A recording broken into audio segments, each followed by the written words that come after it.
আসসালামু আলাইকুম। ইন্টিগ্রেশনের আরেকটি নতুন ভিডিওতে আপনাদের সবাইকে স্বাগত। আমি ইশরাক আহমেদ। আজ আমরা ইন্টিগ্রেশনের আরও কিছু প্রবলেম সলভ করব। তবে চলুন শুরু করা যাক। আজকের প্রথম প্রবলেমটি হলো integration of 1/√x minus √x-1 dx। So এই প্রবলেমটি সলভ করার জন্য শুরুতেই একটি অ্যালজেব্রিক ট্রিক ইউজ করতে হবে। আপনাদের অনেকেই হয়তো এই ট্রিকটি জানেন। এই ইন্টিগ্রেশনকে সলভ করার জন্য একে আগে সিম্পলিফাই করতে হবে। এর জন্য নিচে যেই রুট সম্বলিত পদ রয়েছে তার কনজুগেটটি উপরে এবং নিচে লিখতে হবে। ঠিক কীভাবে আমি লিখছি, √x মাইনাস √x-1 যা আছে এক্স্যাক্টলি হুবহু সেভাবে লিখলাম। তারপরে √x প্লাস √x-1 এবং উপরে √x প্লাস √x-1 dx। ভালো করে খেয়াল করলে দেখবে এই উপরের √x প্লাস √x-1 এবং নিচে √x প্লাস √x-1 এই দুটি আমরা এক্সট্রা লিখেছি উপরে এবং নিচে। সো কাটাকাটি করে আবার আগের লাইনে ফেরত যাওয়া যায়। সো এখন আমাদের নিচে a² মাইনাস b² এর ফর্মুলা আমরা লক্ষ্য করতে পারি। তাহলে √x minus √x-1 into √x plus √x-1 এটিকে a² মাইনাস b² এর ফর্মুলায় ফেললে আমরা পাই √x² মাইনাস √x-1 হোল² এবং উপরে as it is √x plus √x-1 dx। একে সিম্পলিফাই করলে আমরা পাই নিচে রুট এবং এক্স চলে গেলে থাকে এক্স মাইনাস রুট এবং এক্স চলে গেলে মাইনাস এক্স প্লাস 1 এবং উপরে √x প্লাস √x-1 dx। নিচে এক্স এবং এক্স কাটা গেলে সিম্পলিফাই হয়ে আমাদের শুধু ইন্টিগ্রেশন থাকে √x প্লাস √x-1 dx। এখানে x⁴n এর ফর্মুলা বসাইলে আমাদের ইন্টিগ্রেশনটি সলভ হয়ে যাবে। আমরা জানি x⁴n এর ফর্মুলাটি হলো ইন্টিগ্রেশন অফ √x⁴n dx কে লেখা যায় x⁴n plus 1 divide by n plus 1 c। এখানে c হলো আমাদের ইন্টিগ্রাল কনস্ট্যান্ট। ইন্টিগ্রাল কনস্ট্যান্ট নিয়ে আমরা সামনে কোনো ভিডিওতে আলোচনা করব।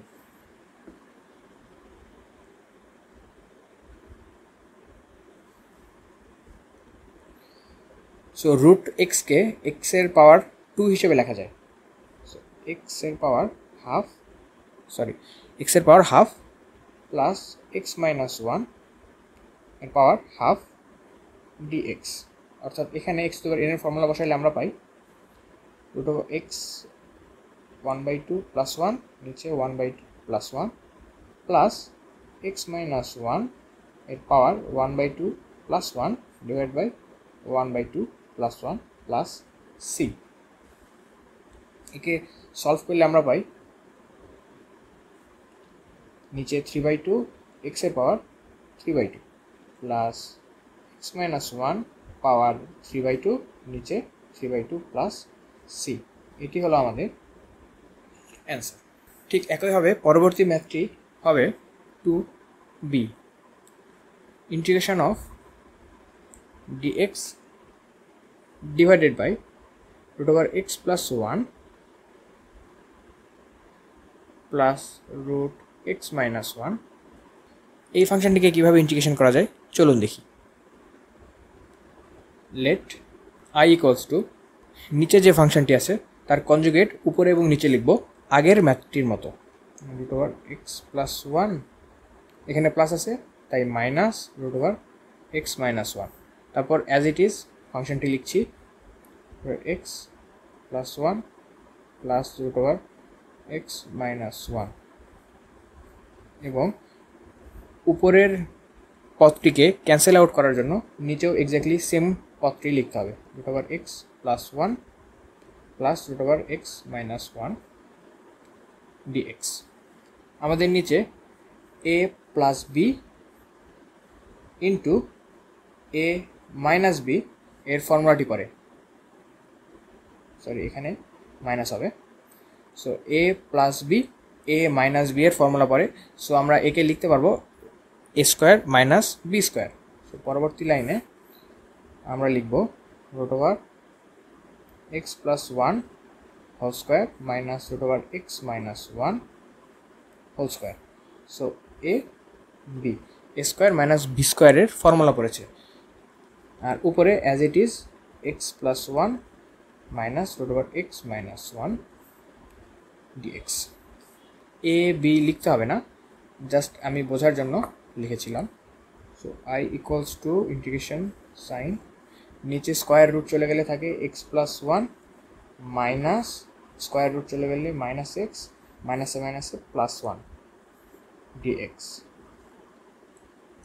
আর উপরে root over x plus one minus root x minus one dx. Plus x এবং মাইনাস এক্স চলে গেলে নিচে ওয়ান প্লাস ওয়ান টু থাকে।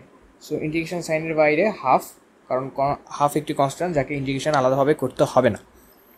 সো আমাদের কাছে থাকে এক্স প্লাস ওয়ান, রুটকে পাওয়ার হাফ হিসেবে লেখা যায়, মাইনাস এক্স মাইনাস ওয়ান যার পাওয়ার হাফ ডিএক্স। এখন এখানে x to the power n এর ফর্মুলা বসালে আমাদের ম্যাথটি কমপ্লিট হয়ে যাবে। আমরা জানি x to the power n এর ফর্মুলাটি হলো x to the power n plus one divide by n plus one. So এখানে হাফ অ্যাজ ইট ইজ থাকবে, থার্ড ব্র্যাকেট শুরু করছি, এক্স প্লাস ওয়ানের power one by two plus one divide by one by two plus one, তারপর পদের minus x minus one one by two plus one divide by one by two plus one plus C. এখানে একে simplify করলে আমরা পাই one by two x plus one three by two divide by three by two minus x minus one three by two divide by three by two plus C. এখানে নিচে three by টুকে উপরে two by three হিসেবে লেখা যায়, কিন্তু এইভাবে রেখে দিলেও সমস্যা হবার কথা না। তাহলে আজকে এ পর্যন্তই, দেখা হবে পরের কোনো ভিডিওতে। এতক্ষণ আমাদের সাথে থাকার জন্য ধন্যবাদ।